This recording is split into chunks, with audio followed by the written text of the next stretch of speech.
परेशान ना हो, अब मिल जाएगी, डोंट वरी।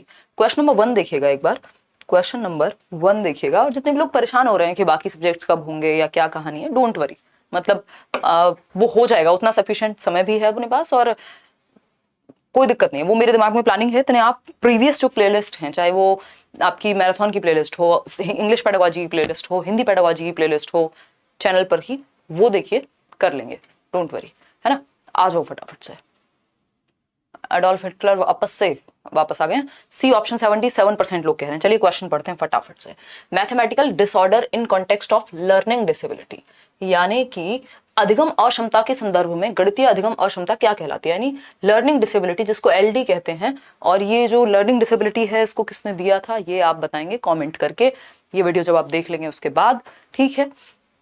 ये जो लर्निंग डिसेबिलिटी है, इसका इस्तेमाल एजुकेशन में किसने और कब शुरू किया, किसने शुरू किया इतना बता दीजिएगा, कब तो आपसे नहीं पूछेगा, ठीक। तो मैथमेटिकल डिसऑर्डर यानी मैथ्स में यदि दिक्कत है, मैथ्स से संबंधित यानी गणित से संबंधित अधिगम अक्षमता यानी प्रॉब्लम क्या कहलाएगी, तो ये कहलाता है डिसकैलकुलिया। कैलकुलेशन से याद रखेंगे, कैलकुलेशन कहां होती है, गणित में होती है। तो कैलकुलिया का मतलब है कैलकुलेशन में, यानी गणन संबंधी विकार या गुणज वैफल्य। यानी इसमें क्या होगा, बच्चे को मल्टीप्लिकेशन की जगह पे हो सकता है कि वो एडिशन कर दे या ऐसे उल्टी पुल्टी हरकतें कर दे, मतलब हरकतें मींस गलतियां कर दे गणित में, कि मान लीजिए पहले आपको जोड़ना था ये वाली संख्या को, उसने जोड़ दिया किसी और को, और भी बहुत सारी ऐसी गलतियां मैथ्स से रिलेटेड हो सकती हैं। तो सी ऑप्शन एकदम सही आंसर है। डिसलेक्सिया होता है रीडिंग डिसऑर्डर, जो हम बहुत बार डिस्कस कर चुके हैं, जो ईशान अवस्थी को था किसमें, तारे जमीन पर में। डिस्प्रेक्सिया होता है, प्रेक्सिया मतलब मोटर कोऑर्डिनेशन से संबंधित है। मोटर मतलब फिजिकल एक्टिविटी, टाई लगाना, बटन बंद करना, शू लेसेस बांधना, यानी फिजिकल एक्टिविटीज करने में, पेन पकड़ना, दिक्कत होगी बच्चे को डिस्प्रेक्सिया में, ठीक है। चलने फिरने में भी हो सकती है। डिस्ग्राफिया जो है, ग्राफ का मतलब है राइटिंग से, यानी लेखन संबंधी विकार डिस्ग्राफिया कहलाएगा। तो ये सब हमारे दिमाग में सेट होने चाहिए। इसके अलावा डिस्फेजिया होता है जो भाषा से संबंधित है, यानी लैंग्वेज में अगर दिक्कत आ रही है बच्चों को, भाषा को समझने में, कॉम्प्रिहेंड करने में, यूज करने में, तो वो डिस्फेजिया होगा। फेजिया भी आप उसको कह सकते हैं। क्वेश्चन नंबर 2 देखिएगा। सलमा अ 5 ईयर ओल्ड गर्ल, सलमा एक 5 साल की बच्ची है, started playing the musical instrument. Musical instrument को मान लीजिए गिटार है, गिटार को बजाना उसने सीख लिया है विदाउट एनी आउटसाइड इंस्ट्रक्शन, बाहर से किसी ने भी कोई इंस्ट्रक्शन नहीं दी है, और वो 3 साल की थी जब उसने ये सीख लिया था। This talent would characterises her as a, यानी ये जो टैलेंट है, ये जो विशेषता है बच्चे की, हर बच्चा तो भाई 5 साल में 3 साल में गिटार बजाना बहुत अच्छे से नहीं सीख जाएगा, तो ये जो टैलेंट है ये किस कैटेगरी में जाएगा, तो आप लोग सी 90% लोग कह रहे हैं गिफ्टेड, जो कि बिल्कुल सही है। गिफ्टेड में 3 कैटेगरीज होती हैं। एक होता है गिफ्टेड में क्या, इंटेलेक्चुअली ब्राइट चिल्ड्रन जिनका IQ 140 प्लस होगा, दूसरे होते हैं क्रिएटिव बच्चे, और तीसरे होते हैं टैलेंटेड बच्चे। तो ये गिफ्टेड की टैलेंटेड कैटेगरी में है कौन, सलमा, ठीक, कि ये गिफ्टेड है। प्रतिभाशाली में भी 3 कैटेगरी होती हैं, तो हम कह सकते हैं कि बच्चा जो है वो प्रतिभाशाली है।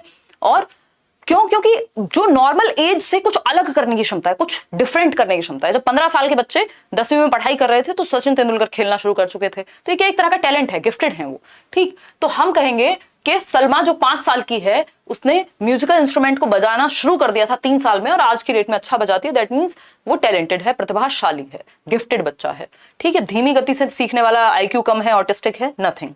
आगे बढ़ेंगे नेक्स्ट क्वेश्चन पे, आप पोल में जवाब देंगे। क्वेश्चन नंबर है 3 हमारे पास, और देखते हैं क्वेश्चन नंबर 3 कहता क्या है। क्वेश्चन नंबर जो 3 है वो कहेगा, हार्दिक हैज लो विजन। हार्दिक एक बच्चा है जिसको दिखाई कम देता है, उसका जो विजन है, उसकी जो दृष्टि है वो थोड़ी सी विकृत है। The teacher has not been informed of his condition. Teacher को पता नहीं है उसकी कंडीशन के बारे में, कि बच्चे को दिखने में थोड़ी समस्या है, विजन उसका एकदम राइट नहीं है, दिक्कत है, ठीक है। Which of the following actions in class can indicate the teacher that he has low vision? अब टीचर को पहले से पता नहीं है कि बच्चे का लो विजन है, हो सकता है बच्चे को भी ना पता हो, कई बार ऐसा भी तो होता है ना, आईसाइट वीक हो गई, बच्चे को खुद को पता नहीं है that he has low vision। अब टीचर कैसे पहचाने कि बच्चे को देखने में कोई समस्या है, किस एक्टिविटी से बच्चे की आप ये अनुमान लगा पाएंगे कि बच्चे को देखने में समस्या है। पूजा बिल्कुल सही कह रहे हो आप पूजा श्री, एकदम स्क्विंटिंग ऑफ आईज, यानी स्क्विंटिंग ऑफ आईज वाइल रीडिंग, यानी बच्चा जो है आंखों को मिचमिचाना या मिचकाना मतलब बार बार वो आंखें झपका रहा है और कोशिश कर रहा है समझने की, ऐसे मतलब आंखें खोल रहा है बंद कर रहा है, मतलब वो कोशिश कर रहा है लेकिन देख नहीं पा रहा ठीक से। कई बार होता है ना, हम ऐसे ऐसे देखने की कोशिश करते हैं, कब करते हैं, बच्चा खड़े होकर देखने की कोशिश कर रहा है तो ऐसा हो सकता है, या ज्यादा देर तक आंखें एक जगह पे टिका नहीं पाता तो वो ऐसे ऐसे करता रहेगा। तो अगर वो फ्लिकर करेगा या फिर हम कहें कि स्क्विंटिंग होगी आईज की, तो हम समझ जाएंगे कि बच्चे को हो सकता है विजन में दिक्कत हो। तो आप, नॉर्मल बच्चा भी हो सकता है जिसको दिक्कत ना हो, कभी कभार वैसे ही कर रहा हो, लेकिन आप उसको सजेस्ट करेंगे, आपने देखा 2-4 दिन ऑब्जर्व किया कि बेटा आप ना आई टेस्ट करा लो, या फिर उसके पेरेंट्स से बात करें। ठीक, तो हम पढ़ने के दौरान आंखें मिचकाने वाली जो एक्टिविटी है, क्रिया है, इससे हम समझ पाएंगे कि बच्चे को देखने में कोई समस्या है। टीचर को इतना सेंसिटिव होना ही है ना, इंक्लूसिव एजुकेशन इसीलिए तो पढ़ते हैं हम। 5 नंबर का आता है आपके पेपर में, अगर सीटेट की बात करूं, और कहीं भी किसी भी एग्जाम में इंक्लूसिव एजुकेशन आएगा, क्योंकि इंक्लूसिव एजुकेशन बहुत जरूरी है अगर हम 21वीं शताब्दी की बात कर रहे हैं तो, है ना। आपका न्यू एजुकेशन पॉलिसी में भी हमने बात की थी कि वो बहुत जरूरी है। Standing far away from the black board to read it clearly, यानी शामपट पर लिखे हुई चीज को दूर से पढ़ने का प्रयास। तो ये तो जिसकी आंखों में दिक्कत है वो तो पास आके पढ़ता है ना, दूर से थोड़े ना पढ़ेगा। समझ पा रहे हो बात को। Completing worksheets with fine print quickly, यानी छोटे छोटे प्रिंट में, फाइन प्रिंट यानी छोटे प्रिंट में भी, अगर छोटे अक्षरों में भी लिखा हुआ है तो उसको फटाफट से कंप्लीट कर देता है। इसका मतलब आंखों में कोई दिक्कत नहीं है, विजन एकदम ठीक है। Reading physical maps which have minute details, यानी फिजिकल मैप्स नहीं होते जो नक्शे होते हैं, उनको सूक्ष्म डिटेल भी उनकी पढ़ लेता है। इसका मतलब आंखें सही है। दिक्कत कहां है? सिर्फ ए ऑप्शन में दिक्कत है, बाकी सब में तो एकदम फर्स्ट क्लास है आई साइट। तो A option is the right answer. Question number 4 देखिएगा। क्वेश्चन नंबर क्या देखेंगे हम? 4 देखेंगे। देखते हैं, अगर हम बात करते हैं, our teacher can create a conducive environment. Conducive word याद रखिएगा, बहुत महत्वपूर्ण है चाइल्ड सेंटर्ड एजुकेशन में, कि एक बच्चा है जिसके लिए आप क्या चाहते हैं कि कॉन्ड्यूसिव हो। अडोल्फ हिटलर को ब्लॉक कर देना, शौर्य सब कह रहे हैं, अगर कोई नेगेटिव कमेंट दिखे तो। A teacher can create a conducive classroom environment for learners with disability, यानी एक टीचर जो है वो एक कॉन्ड्यूसिव का मतलब होता है बेहतर परिवेश, एक सुगम परिवेश अगर मैं कहूं, जहां बच्चा सीखने को उसके बढ़ावा मिल पाए, है ना, ऐसा एनवायरनमेंट क्रिएट करे। और बच्चा क्या है? डिसेबिलिटी वाला बच्चा है, तो आपको और ज्यादा अच्छा एनवायरनमेंट देने की कोशिश करनी है उसकी डिसेबिलिटी के अनुसार। ठीक है, 1 मिनट रुको। आज क्लास नहीं लगी आपकी पारसपाल करियर वेल पे, बाकी तो आपकी डेली चल रही है मंडे टू फ्राइडे क्लास, है ना। कल लगेगी, डोंट वरी, परेशान मत हो जाया करो, बाकी क्लासेस तो चल रही है ना, होगा इवेंचुअली, कोई दिक्कत नहीं। अगर हम बात करें, teacher can create a conducive environment, यानी एक सुगम वातावरण दिव्यांग बच्चे के लिए, एक बच्चा जिसको डिसेबिलिटी है, कैसे क्रिएट करे teacher. Creating strong expectations that they follow rigid curriculum, यानी अगर आप रिजिड यानी जटिल कह लीजिए या सख्त पाठ्यचर्या, यानी जिसमें चेंजेस का ऑप्शन ही नहीं है, तो दिक्कत है। ठीक है ना। अगर हम बात करें, यह दृढ़ अपेक्षा रखकर कि वे सख्त पाठ्यचर्या का अनुसरण करें, ऐसे बच्चे के लिए आपको फ्लेक्सिबिलिटी लानी पड़ेगी करिकुलम में, कि जरूरत है तो बच्चे को आगे बिठाएं, जरूरत है तो आपकी क्लासरूम को नीचे शिफ्ट करें अगर वो चल के नहीं आ पाता, तो बच्चे के अकॉर्डिंग फ्लेक्सिबल होना पड़ेगा। करिकुलम रिजिड नहीं चलेगा, एकदम रिजिड मतलब ठोस बिल्कुल जिसमें कोई परिवर्तन संभव नहीं है, वो प्रॉब्लम है। बी ऑप्शन है taking all decisions for them independently without consulting the child. ये बात बिल्कुल गलत है कि आप अपने ही अनुसार निर्णय खुद ले लेते हैं, बच्चे की कंडीशन के बारे में बात ही नहीं करते, उससे पूछते ही नहीं है कि उसको कैसे सीखने में आसानी हो रही है या कहां उसको समस्या आ रही है। तो बच्चे से बात करना बहुत जरूरी है, इसीलिए इंडिविजुअलाइज्ड एजुकेशनल प्लान्स बनाए जाते हैं, जिनको आईईपी कहते हैं हम, यानी व्यक्तिगत या व्यक्ति परख कह सकते हो आप, शैक्षिक प्लान या जो भी आप प्लान को कहोगे, बेसिकली इंडिविजुअल नीड्स के अकॉर्डिंग स्पेशल एजुकेशन में काम आता है। Ensuring that they are assessed through standardized assessment parameters। देखो स्टैंडर्डाइज्ड असेसमेंट पैरामीटर्स में आप उस बच्चे को जिसको पहले से कोई समस्या है नहीं डाल सकते, फ्लेक्सिबल करना पड़ेगा आपको। Making reasonable and appropriate curricular accommodations, ये बात बिल्कुल सही है कि आप अपनी पाठ्यचर्या में यथोचित समायोजन करें, परिवर्तन करें बच्चे को, ताकि उस पाठ्यचर्या में सिखाया जा सके। क्यों? क्योंकि सिस्टम बच्चे के लिए, बच्चा सिस्टम के लिए नहीं है, यानी पाठ्यचर्या में उपयुक्त जो है वो परिवर्तन कर देंगे, जैसे बच्चे को नीड होगी उसके अकॉर्डिंग आप चेंजेस करेंगे, कि देख के नहीं सीख पा रहा आप सुना करके सिखाएंगे या बाकी एक्टिविटीज के थ्रू सिखाएंगे। बेसिकली बच्चे को सिखाना है सामदान दंड भेद, बेसिकली अच्छे तरीके से पॉजिटिव वे में यूज करना है इसको, मतलब जिस भी तरह से जो भी उसके लिए यूजफुल हो। आगे बढ़ते हैं क्वेश्चन नंबर 5 पर। क्या कहता है क्वेश्चन नंबर 5? स्टेटमेंट दिया है एक, है ना, एक कथन दिया हुआ है और उस कथन का एक रीजन दिया हुआ है। ये स्टेटमेंट नहीं है, गलती से टाइपिंग हुई है, रीजन होगा यहाँ पे, एक उसका तर्क दिया हुआ है। इस बार इस तरह के क्वेश्चंस भरपूर पूछे गए हैं कि एक तर्क है और एक कथन है। कथन क्या है? Inclusive education does not include children with giftedness, यानी समावेशी शिक्षा में प्रतिभाशाली बच्चों को शामिल नहीं किया जाता। ऐसा किसने कह दिया भाई? समावेशी का मतलब है, इंक्लूसिव एजुकेशन का मतलब है सबको इंक्लूड करना, एजुकेशन फॉर ऑल। तो वहाँ गिफ्टेड बच्चा भी होगा, एक स्लो लर्नर भी होगा, एक बैकवर्ड लर्नर भी होगा, वहाँ हर तरह के बच्चे होंगे, लर्निंग डिसेबल्ड बच्चा भी होगा। तो ऐसा नहीं है कि इंक्लूसिव एजुकेशन में गिफ्टेड बच्चा नहीं होता, वो भी होता है, उसके अकॉर्डिंग आपको सिखाना होता है। रीजन क्या दिया है इसका? Inclusive education functions on deficit perspective only, यानी समावेशी शिक्षा सिर्फ अपूर्णता के दृष्टिकोण पर कार्य करते हैं, यानी जो बच्चे अपूर्ण हैं, जिनको कोई भी समस्या, सिर्फ वो होंगे इंक्लूसिव एजुकेशन में। ये बात बिल्कुल गलत है, दोनों ही बातें एकदम फॉल्स हो गई, गलत हो गई। ये भी गलत है कि सिर्फ उन बच्चों के लिए जिनको कोई डिसेबिलिटी है, और ये भी गलत हो गई कि इंक्लूसिव एजुकेशन में गिफ्टेड बच्चा नहीं आएगा। तो 82% लोग कह रहे हैं both A and R are false, बिल्कुल सही उत्तर आप लोग दे रहे हैं। मतलब अब आपकी कमांड इस टॉपिक पे या इस तरह के क्वेश्चंस पे बन गई है, इस फॉर्मेट के क्वेश्चंस पे। आगे बढ़ेंगे क्वेश्चन नंबर 6 पर, ठीक है। क्वेश्चन नंबर 6 पर बढ़ेंगे और देखेंगे क्या कहानी है। क्वेश्चन नंबर 6 पर बढ़ेंगे और क्या कहानी है ये समझेंगे। विच of the following कैरेक्टराइजेज a metacognitive skill, यानी कि परासंज्ञान कौशल के विषय में कौन सी एक बात सही है। पहला ऑप्शन है rote memorisation of content without engagement, यानी सिर्फ रट लेना, तो इसको मेटाकॉग्निशन नहीं कहेंगे। मेटाकॉग्निशन एक हायर ऑर्डर थिंकिंग स्किल है, मतलब जिसमें आपको नेक्स्ट लेवल सोचना पड़ेगा, ठीक है। तो ये रटने के बारे में तो नहीं है, तो रोट तो नेगेटिव हो गया। और मेटाकॉग्निटिव स्किल क्या है? पॉजिटिव है, कि बच्चा रिव्यू कर सके, प्लान कर सके, अपने आप ही एक्स्ट्रा ऑर्डिनरी काम कर सके एक तरह से, थिंकिंग के लेवल पे स्पेशली। अगर हम बात करते हैं बी ऑप्शन की, तो imitating the behaviour of others, दूसरों के व्यवहार को इमिटेट करने में कोई मेटाकॉग्निटिव स्किल नहीं लगती। कॉग्निटिव का मतलब है मेंटल स्किल, मेटा का मतलब है और हायर लेवल मेंटल स्किल, ठीक है।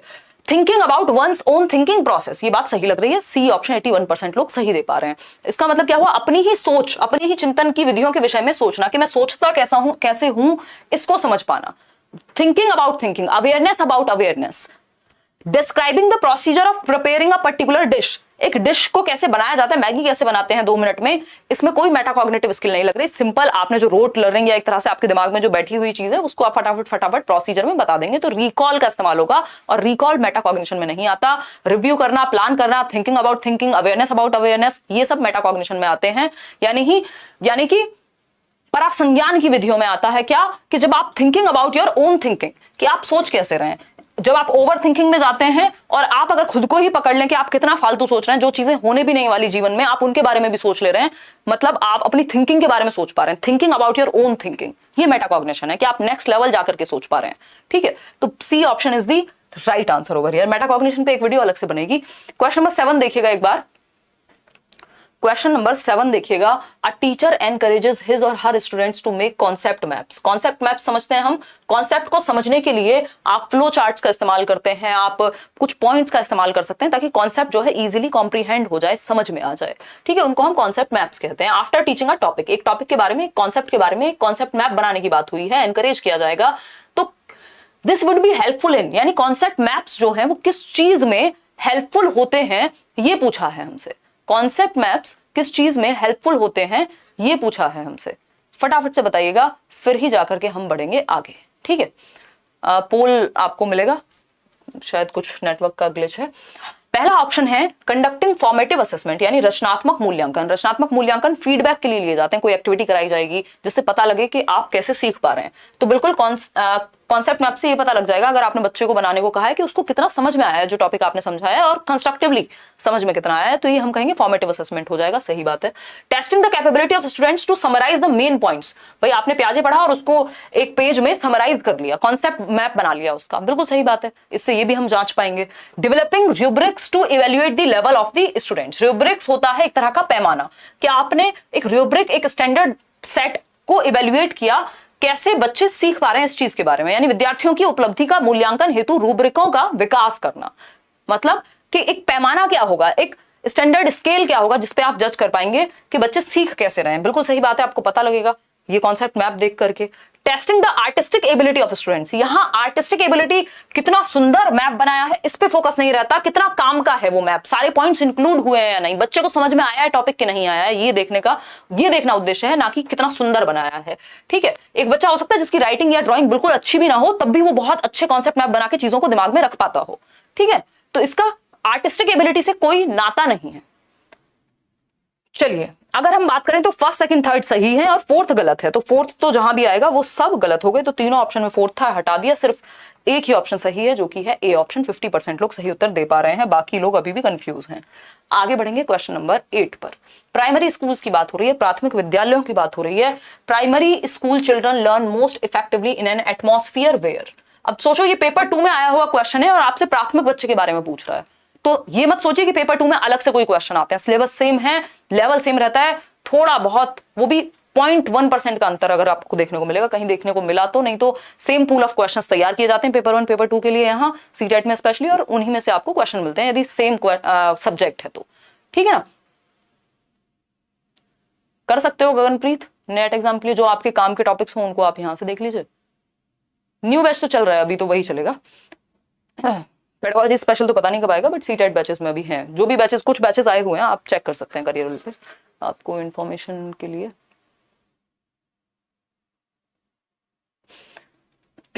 देखिए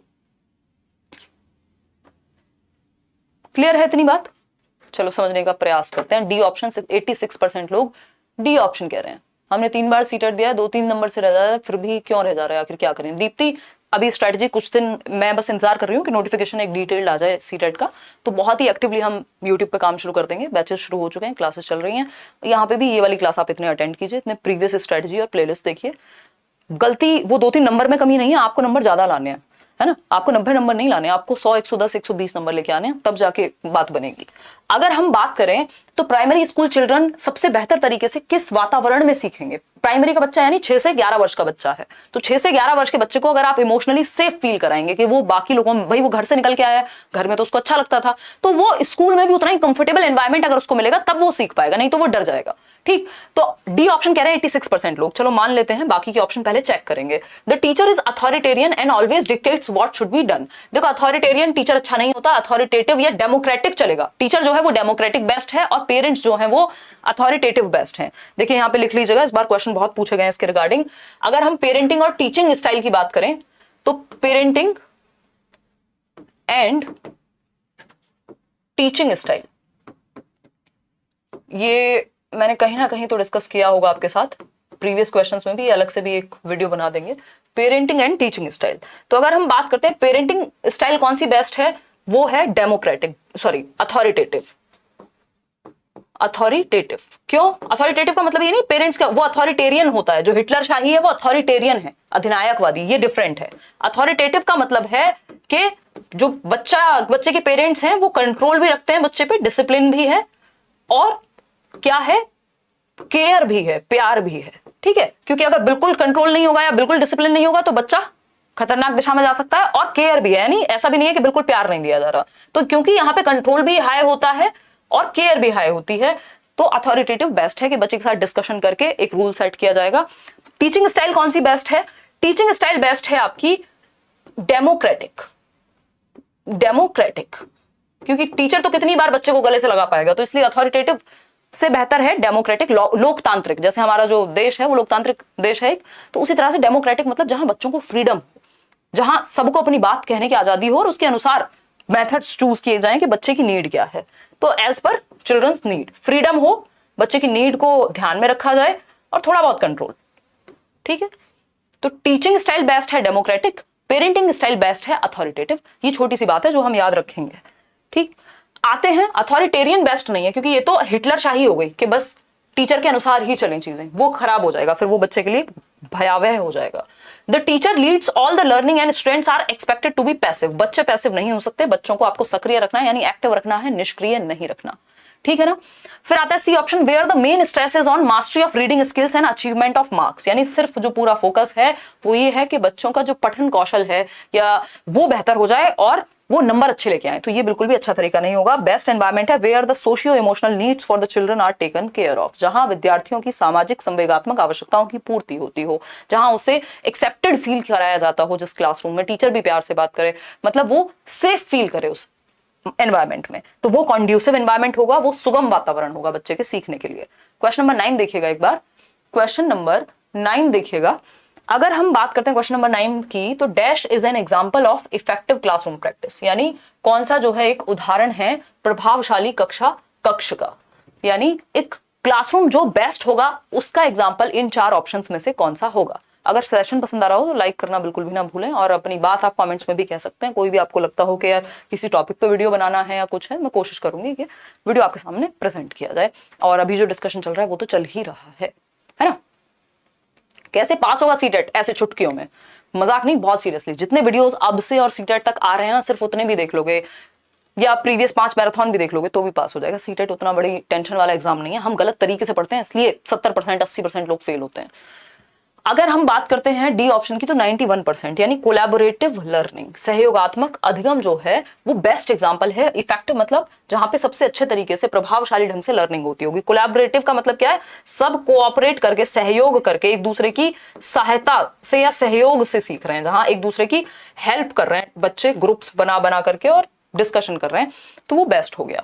ठीक, कॉम्पिटेटिव, एक दूसरे से कंपटीशन ही कर रहे हैं, मैं तेरे से आगे और तू मेरे से आगे, तो वहां तो सीख कुछ नहीं पाएंगे, बस आप एक दूसरे का गला काट, वो बोलते हैं ना प्रतिस्पर्धा, यानी neck to neck, cut throat competition जिसको हम बोलते हैं, है ना। Use of rewards and punishment, अगर सिर्फ रिवॉर्ड और पनिशमेंट से पढ़ाओगे तो बच्चा सिर्फ रिवॉर्ड के लिए या पनिशमेंट से बचने के लिए पढ़ेगा, खुद से मन में उसके नहीं आएगा पढ़ने की बात। कंपैरेटिव इवैल्यूएशन, यानी तुलना करना दो बच्चों की आपस में, वो भी खराब चीज है। आप बच्चे को बच्चे की परफॉर्मेंस से तुलना कर सकते हैं कि वो कल कैसा था, आज कैसा है, और कल उसे बेहतर बनना है ना। ये नहीं कि आपस में सारे बच्चों के साथ कंपैरिजन करेंगे। तो D option is the right answer, कि उसका क्या पोटेंशियल है वो अचीव कर पाए, है ना। क्वेश्चन नंबर 10 देखिएगा एक बार, क्वेश्चन नंबर 10 देखिएगा। अगर हम बात करें क्वेश्चन नंबर 10 की, विच of the following is an example of intrinsic motivation. दो प्रकार की अभिप्रेरणा होती है, एक इंट्रिंसिक जिसको इंटरनल या आंतरिक अभिप्रेरणा कहते हैं, जो अंदर से बाहर की ओर होगी, और दूसरी होती है एक्सटर्नल मोटिवेशन यानी एक्सट्रिंसिक मोटिवेशन, जो बाहर से अंदर की तरफ। यानी सिंपल बात है, आप पहले जवाब दे लीजिए फिर मैं आपके साथ डिस्कशन करूंगी। लोकस ऑफ कंट्रोल एक चीज होती है, यानी अभिप्रेरणा का स्रोत क्या है, लोकस का मतलब है सेंटर ऑफ मोटिवेशन क्या है। तो अगर हम इंटरनल मोटिवेशन की बात करें तो उसमें सेंटर ऑफ कंट्रोल होता है इंटरनल, लोकस ऑफ कंट्रोल क्या होगा, इंटरनल। एक्सटर्नल मोटिवेशन में लोकस ऑफ कंट्रोल एक्सटर्नल होगा, यानी आपकी चाबी बाहर है किसी के पास। किसी ने आपको सुंदर सी कार दिखाई तो आपने भागना शुरू कर दिया कि उस कार के लिए भाग रहे हैं, है ना। आपको किसी ने कुछ अच्छा सा खिलौना दिखाया तो आपने इसलिए भागना शुरू कर दिया कि वहां पे पैसा मिलेगा या मार्क्स मिलेंगे। इंट्रिंसिक क्या है, आपको कोई चीज करने में अच्छी लगती है इसलिए आप कुछ कर रहे हैं, पैसा आएगा वो बहुत अच्छी बात है, एक्स्ट्रा हो गया। तो बी ऑप्शन आप लोग सही कह रहे हैं, देख लेते हैं। स्टूडेंट, और इसको पॉजिटिव भी कहा जाता है, ये अच्छी अभिप्रेरणा है कि इंट्रिंसिक, आंतरिक अभिप्रेरणा हो, है ना, कि आपका कंट्रोल आपके हाथ में है। समझ पा रहे हैं बात को। तो ये एक छोटी सी बात है, 71% लोग कह पा रहे हैं। Please super chat ma'am, please I request, see मैं सुपर चैट। आयुषी क्वेश्चन तो पूछा नहीं भाई, देख तो लिया, होपफुली आप अच्छी होंगी। देखिए इंट्रिंसिक मोटिवेशन, आयुषी आप वही हैं कि जिन्होंने गिफ्ट भेजा है। मैं ऑफिस जाऊंगी अभी 1-2 दिन में जाऊंगी तो मैं आपका गिफ्ट ले लूंगी, अभिषेक का मैंने नंबर ले लिया है, बात कर लूंगी, ठीक है। तो इंट्रिंसिक मोटिवेशन देखिए, आयुषी ने ऐसे एडवांस बर्थडे गिफ्ट भेजा है। Student is doing an experiment to get good grades, यानी एक विद्यार्थी अच्छे ग्रेड लाने के लिए प्रयोग कर रहा है। तो ग्रेड्स क्या है, एक्सटर्नल चीजें, बाहरी अभिप्रेरणा है, ये तो एक्सटर्नल हो गए, इंट्रिंसिक थोड़ी हुई, ये तो एक्सटर्नल मोटिवेशन का उदाहरण है। A student is doing experiment because he is curious about the result of experiment, यानी एक बच्चा जो है वो एक्सपेरिमेंट कर रहा है, क्यों, क्योंकि वो क्यूरियस है रिजल्ट के बारे में।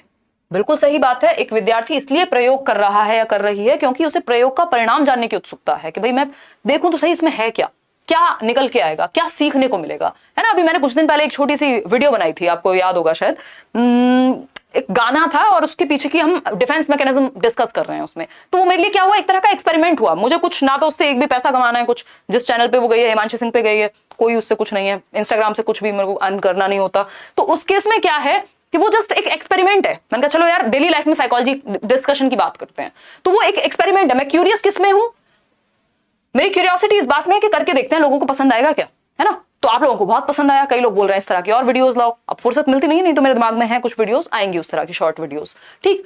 तो ये मैं मेन चैनल पे नहीं डालती हूँ, लेट्स लर्न पे या तो हिमांशु सिंह या इंस्टाग्राम पे। तो अगर हम बात करें तो एक बच्चा इसलिए एक्सपेरिमेंट कर रहा है, इसलिए प्रयोग कर रहा है कि देखते हैं क्या क्या निकल के आएगा। तो ये अच्छी बात है, इसका रीजन बाहर नहीं है। अगर आप फेल भी होते हैं तो आप दुखी नहीं होते। सी ऑप्शन है, student is doing experiment because he does not like theory class. ये फिर अगेन इसका तो रीजन बाहर ही हो गया कि थियरी से बचने के लिए और एक्सपेरिमेंट चल रहे हैं। A student is doing experiment because he wants to impress his teacher, again reason बाहर है। तो रीजन आंतरिक कहां है, बी ऑप्शन। बाकी सब में एक्सटर्नल मोटिवेशन है। अगर एक्सटर्नल मोटिवेशन पूछा होता तो बाकी तीनों ऑप्शन सही थे, लेकिन हमसे इंटरनल मोटिवेशन पूछा है। तो ये बहुत जरूरी है कि हम पहले ये देखें कि हमसे पूछा क्या गया है क्वेश्चन में, है ना। क्वेश्चन ने हमसे पूछा क्या है ये देखें हम, है। पोल स्लो चल रहे हैं ब्रो, सो जाते हो। देखो एक बार पोल में जवाब दीजिएगा कि क्या कहा है क्वेश्चन ने और क्या जवाब आपको देना है, फटाफट से देखिएगा। अगर हम बात करते हैं तो which of the following scenario exemplifies constructivist pedagogy. Constructivist pedagogy एक चाइल्ड सेंटर्ड पेडागोजी है, यानी जहां बच्चे को केंद्र में रखा जाता है। कंस्ट्रक्टिविस्ट यानी रचनावादी, जहां बच्चे कुछ रचना करके सीख रहे होंगे, जिससे पियाजे, वाइगोस्की, ब्रूनर जुड़े हुए हैं, यानी बच्चा एक्टिवली नॉलेज को कंस्ट्रक्ट करता है। ये कहता है कंस्ट्रक्टिविस्ट क्लासरूम। कंस्ट्रक्टिविस्ट क्लासरूम मतलब बच्चा 100% एक्टिव होगा। ये आपको एक शॉर्ट ट्रिक कह लीजिए या एक फंडा है कि आप पहचान सकते हैं कंस्ट्रक्टिविस्ट क्लासरूम या चाइल्ड सेंटर्ड क्लासरूम में बच्चा एक्टिव होगा, सक्रिय होगा। तो जिस ऑप्शन में बच्चा आपको सक्रिय नजर आ रहा होगा, समझ जाइए कि वो कंस्ट्रक्टिविस्ट क्लासरूम के बारे में बात हो रही है। तो डी ऑप्शन आप लोग कह रहे हैं, चलिए समझते हैं। अगर हम बात करें, देखते हैं इसको।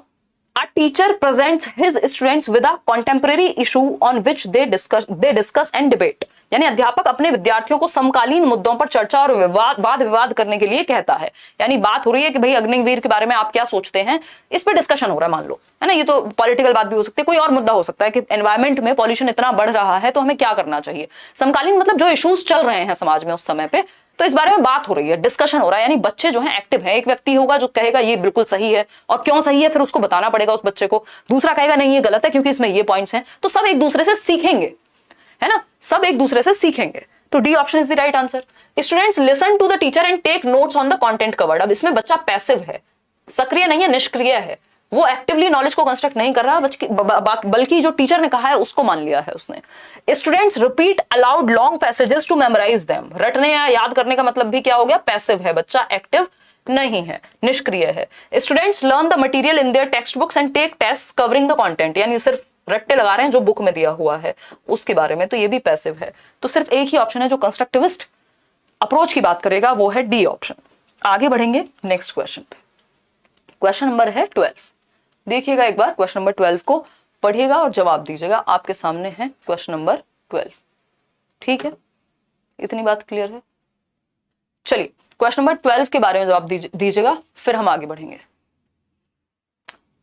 शिवा, ठीक है शिवा सोनी।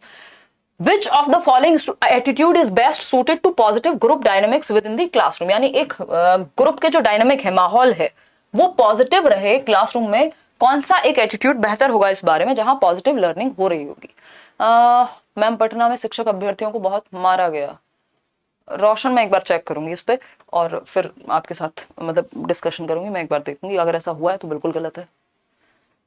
मतलब भर्ती एक तो इतनी भारी और इतनी मुश्किल हो गई है कि और फिर ऊपर से ये सब होता है, तो ऑफ कोर्स दुख की बात है। तो देखिए, अगर हम बात करते हैं, इस पे चर्चा करेंगे जल्दी। एक बार मैं इसको पूरा देख लूंगी क्या है एग्जैक्टली हुआ क्या है। कक्षा में सकारात्मक समूह की सक्रियता के लिए निम्न में से कौन सा रवैया रुख सर्वाधिक उपयुक्त है। यानी सकारात्मक समूह यानी पॉजिटिव ग्रुप जहां पे अच्छे से लर्निंग हो रही होगी। पहला ऑप्शन है laying down strict external rules prohibiting group interaction. यानी समूह में बातचीत को खंडित करते हुए सख्त बाहरी नियमों का निर्देश। यानी ये नियम है, इन्हीं का पालन करना है, कोई भी फ्लेक्सिबिलिटी नहीं है। तो स्ट्रिक्ट एक्सटर्नल रूल्स तो खराब है क्योंकि डिस्कशन नहीं हो पाएगा। डिवाइडिंग, ये स्ट्रिक्ट या रिजिड नहीं रहना, फ्लेक्सिबिलिटी होनी चाहिए सीखने में, लचीलापन होना चाहिए, है ना। डिवाइडिंग द क्लास इनटू, क्योंकि हमें बच्चे को ये नहीं सिखाना क्या सही है, हमें बच्चे को ये सिखाना है कैसे सही है या क्या है, कैसे होती है कोई चीज। ठीक है, बहुत सारे मैसेज किए हैं आपके लिए, आप सीन करिए please. I request you, I am big fan of yours, please accept my gift from Abhishek Jaiswal. ठीक है आयुषी, आपने कहाँ किया है मैसेज? इंस्टाग्राम पे, मैं चेक कर लूंगी। आयुषी क्या सरनेम क्या है आपका, मैं एक बार सर्च कर लूंगी। आयुषी श्रीवास्तव, ठीक है, ठीक है आयुषी, पक्का। जैसे ही मुझे गिफ्ट भी मिलेगा I will call you back, है ना। वैसे आपको इतना परेशान होने की जरूरत नहीं थी, आप लोग पढ़ लें अच्छे से, वही काफी है। देखिए, dividing the class into permanent ability based sub groups for easy functioning. Ability based grouping अच्छी नहीं मानी जाती कि आपने जो फर्स्ट आने वाले बच्चे हैं उनको एक में डाल दिया, दूसरों को दूसरों में डाल दिया। फिर है C option, encouraging all students in class to dialogue and collaborate for problem solving. ये बात बिल्कुल सही है, यहाँ बच्चा एक्टिव होगा कि आप एनकरेज कर रहे हैं बच्चे को समस्या समाधान करने के लिए, प्रॉब्लम सॉल्वर बना रहे हैं बच्चे को, एक्टिवली कंस्ट्रक्ट कर रहे हैं, डायलॉग की बात कर रहे हैं जहां वो अपनी बात को रख पाए।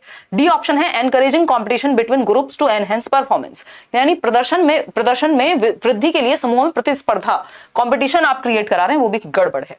तो C option is the best answer over here. Change कर दो भाई पोल। ठीक, आगे बढ़ेंगे क्वेश्चन नंबर 13 पर।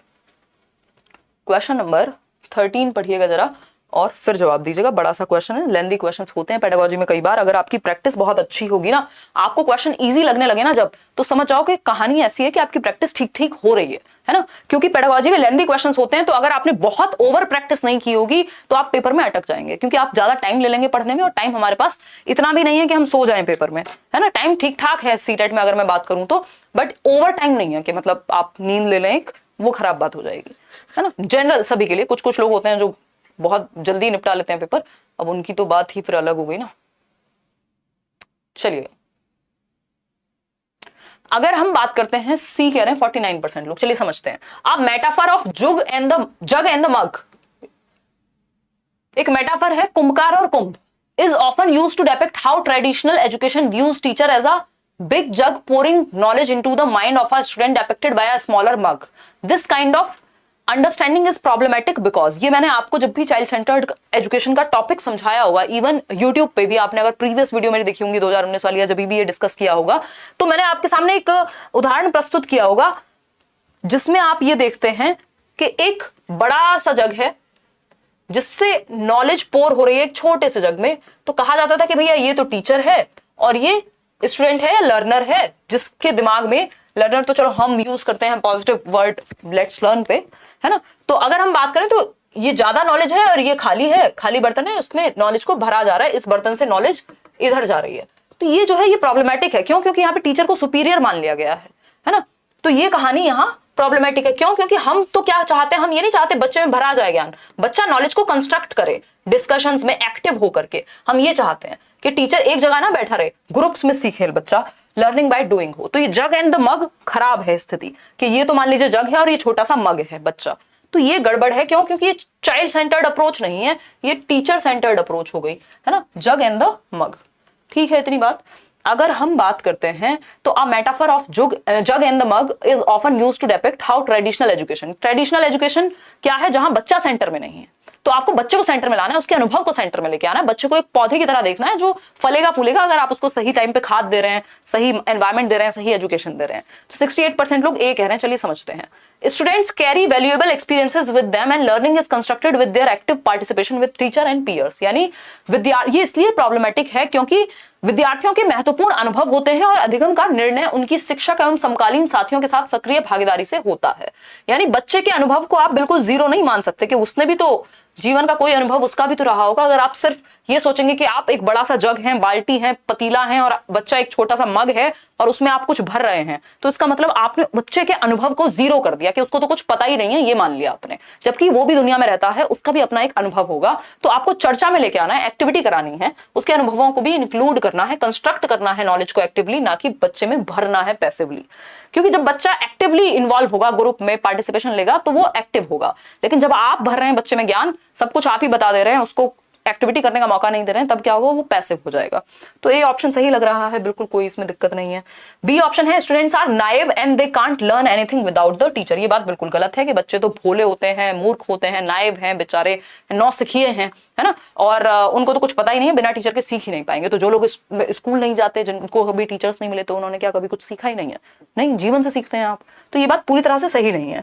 There is no need for any content और teacher in the process of learning. ये भी एक गलत पर्सपेक्टिव है कि टीचर की बिल्कुल जरूरत नहीं है।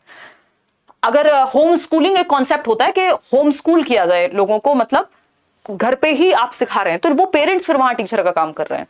ठीक। डी ऑप्शन है learning happens best if children listen to the teacher passively. ये बात गलत है, बच्चा को एक्टिव होना है, पैसिव नहीं। तो ए ऑप्शन ही सही था यहाँ पर, बाकी सारे क्वेश्चन ऑप्शंस जो थे वो गलत थे। बस ये पढ़ने का खेल था। ये क्वेश्चन अगर पढ़ के समझ में आ गया तो इतनी देर थोड़ी लगेगी पेपर में सॉल्व करने में। यहाँ तो हमें डिस्कशन में टाइम लग जाता है, अदरवाइज आपको पेपर में इसको सॉल्व करने में बिल्कुल भी समय नहीं लगेगा अगर आपने प्रैक्टिस ठीक ठाक की हुई है तो। ठीक है इतनी बात, कोई दिक्कत परेशानी दर्द समस्या इस बात को समझने में मेरे ख्याल में नहीं होगा। देखिएगा एक बार,